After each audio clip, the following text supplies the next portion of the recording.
Hi friends, welcome back to my channel. ఈరోజు వీడియోలో పూరీలోకి అద్దరిపోయే curry చూసేద్దాం.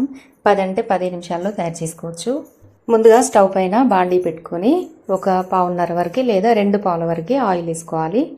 ఆయిల్ వేడైన తర్వాత ఇందులోకి కొద్దిగా జీలకర్ర, ఒక 4 పచ్చిమిర్చి, 4 వెల్లుల్లి రెబ్బలు ఇలాగా మిక్సీ పట్టుకోవాలి. లేదు అంటే దంచుకోవచ్చు అనమాట. కొద్ది క్వాంటిటీయే కాబట్టి నేను చిన్న మిక్సీ జార్ ఉంటే అందులో వేసి లైట్గా కచ్చాపచ్చగా మిక్సీ పట్టేశాను.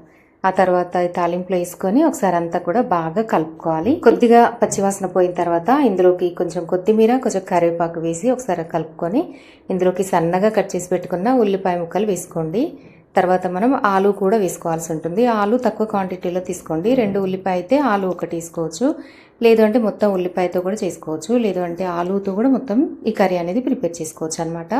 ఇప్పుడు ఉల్లిపాయ కొద్దిగా వేగిన తర్వాత అందులోకి ఆలు కూడా వేసి మంచిగా లో ఫ్లేమ్లో ఒక 5 నిమిషాలు అలా మగ్గిద్దాం. ఈలోపు మరొక బౌల్లోకి 2 టేబుల్ స్పూన్ల వరకు శనగపిండి తీసుకోండి. ఒక 5-6 ఉన్నారు అంటే తినడానికి ఇలాగా 2 టేబుల్ స్పూన్ తీసుకోవాలి. ఒక 4 వరకు అంటే మాత్రం 1 టేబుల్ స్పూన్ సరిపోతుంది. ఇది మంచిగా ఉండలేకుండా ఒకసారి అంతా బాగా కలుపుకొని ఒక 2 గ్లాసులు నీళ్లు వేసి మొత్తం అంతా ఒకసారి బాగా కలుపుకొని అలా పక్కన పెట్టుకోండి. ఈలోపు మనకి ఉల్లిపాయ ముక్కలు, ఆలు ముక్కలు అన్నీ కూడా మంచిగా ఫ్రై అయినాయి కదా. ఇందులోకి కొద్దిగా ఉప్పు, అలాగే కారం, కొంచెం పసుపు, కొద్దిగా ధనియా పౌడర్ అన్నీ కూడా కొద్ది అంటే పావు టీ స్పూన్తో వేసుకోవాలన్నమాట.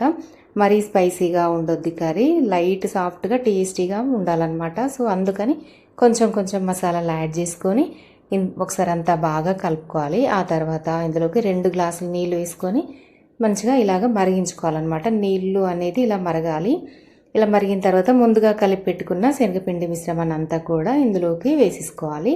వేసి అంతా ఒకసారి బాగా కలుపుకోవాలి. ఇక్కడ గుర్తు పెట్టుకోండి, శనగపిండి అనేది తొందరగా దగ్గర పడుతుంది, చిక్కగా తిక్కగా ఉడుకుతుంది అనమాట. సో మన నీళ్లు వేసి పిండి వేసిన తర్వాత ఒక 5 నిమిషాలు లో ఫ్లేమ్లో ఉడికించుకోండి.